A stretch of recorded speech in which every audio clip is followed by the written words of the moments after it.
Blood stains the streets from the murder-filled sewers. You'd think as a private eye these things wouldn't bother me. You'd think that I'd be used to it. Shames me to say that I'm not. There's never been a time when this city was free of sins of our greed, but it's a nice city. It has something no one can offer. It has Harry's. A place where men like me go to drown their sorrows in alcohol and smoke after a long day of aimlessly chasing crime. Why did I become a PI, you ask? Well, it's simple, kid. I couldn't bear the thought of doing nothing and letting this place waste away. But as hard as I try, crime always has the upper hand. The cases pile up on top of my desk faster than I can solve them. As many times as I thought about giving up, there's always something that keeps me from hanging my coat away for good. It's that flickering light at the night when I sit every time outside my office. It's the sound of the rain dropping against our old dusty streets. This is my city. She's not the most beautiful one, but she's all I got.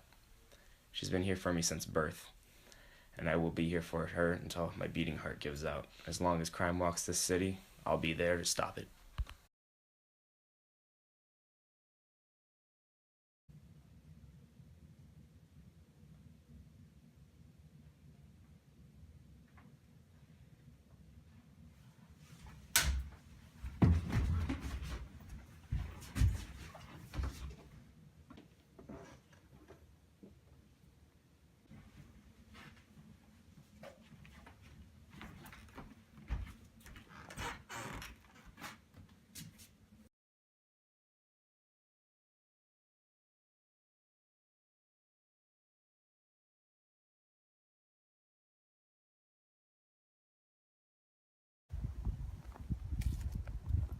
What do we got here, Henry? There are two victims, Jane Doe and her husband. They each have a bullet entry wound through the back of their heads. This seems to be the secondary crime scene, and we're checking their house for more evidence. All right, let's go.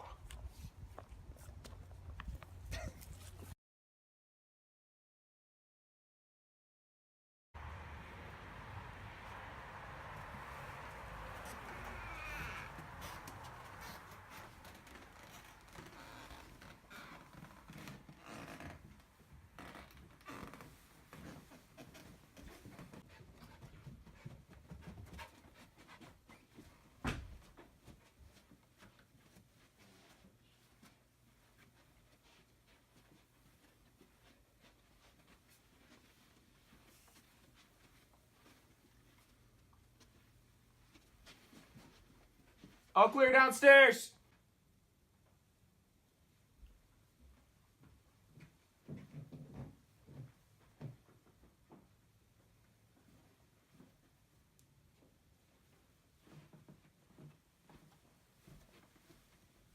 All clear upstairs. Anything? No. Nothing downstairs.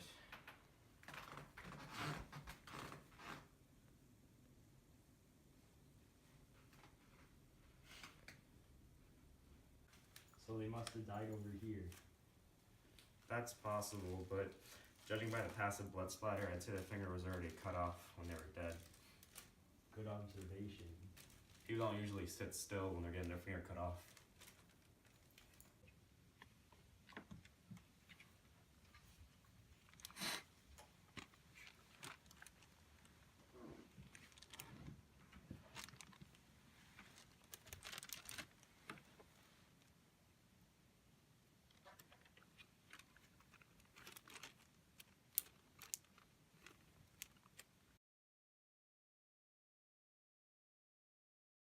We'd better ask around. Excuse me, sir. What's up? You live around here? Oh yeah, I live right there. Oh, what can you tell me about the Does? The Does, they're really nice people. The husband has a gambling addiction. Oh.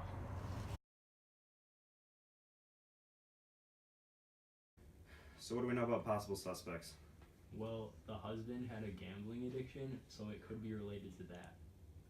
Well, I've been looking into possible loan sharks, and there's three major ones that have influence in this city. The first one is Tyrone Smith. That's always a possibility. The next one it could be is Chichi Sorrento. But There's one that I think it probably is just because of the major ties he has to this block, and that's Trenton Zach, aka T-Bone.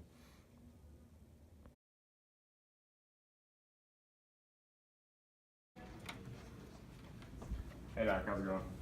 Pretty good. How are you? Pretty good. Just a baffling case. Yeah, it's pretty scary. You have any suspects yet? Well, there is one I think it might be. His name is Trenton Zach, pretty notorious loan shark in the area. I saw something on the news about him. Oh yeah. Figure out anything about the suspects? Actually, I found by analyzing that this was type A, which matched one of the victims at the crime scene. And I also found that this is confirmed to be the husband's finger by taking some DNA. We found this hair at a crime scene, and because the follicle is still intact, we were able to match the DNA from it to DNA found on another crime scene related to Trenton Zach. So we believe that he may be the one who did it. And if you look here, you see that the DNA matches up, which leads us to believe that he did it. There's also something else I want to show you. We had a sketch of the crime scene drawn, and we know that the criminals must have came in through this door and shot one of the victims that was sitting on the couch because the tails are pointing that way. And once the first shot was shot, the other victim ran over here and got in a scuffle with one of the other criminals, which led to the transfer pattern on the wall. After doing more tests, I also found traces of marijuana in their systems, so we know that he also had a drug problem. After analyzing the hair sample we found at the crime scene, we know that it's human because animals have a much larger and thicker medulla than humans, and the hair is class evidence, so we can't rule out all the suspects.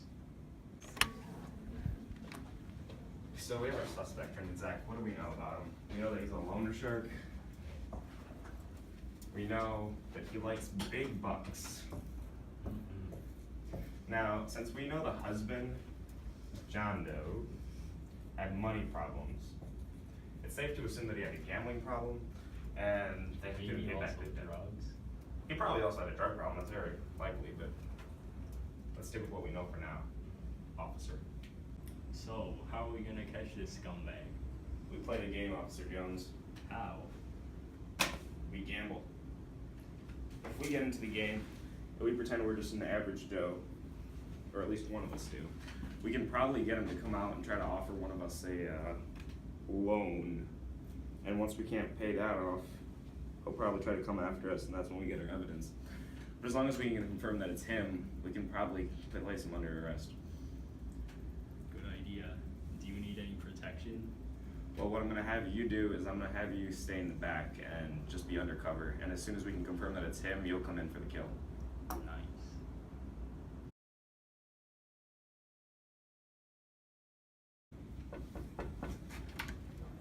Password. Fernando Kitties.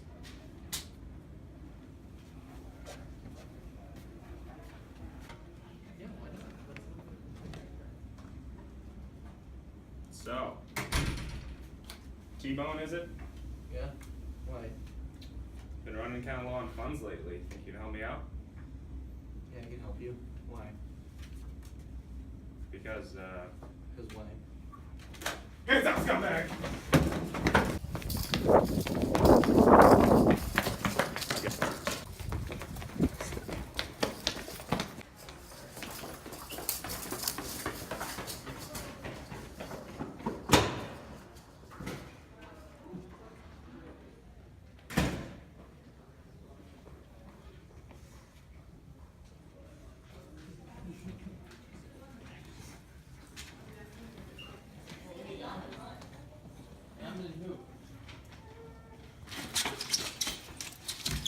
You have the right to remain silent. Anything you say can and will be used against you in the court of law.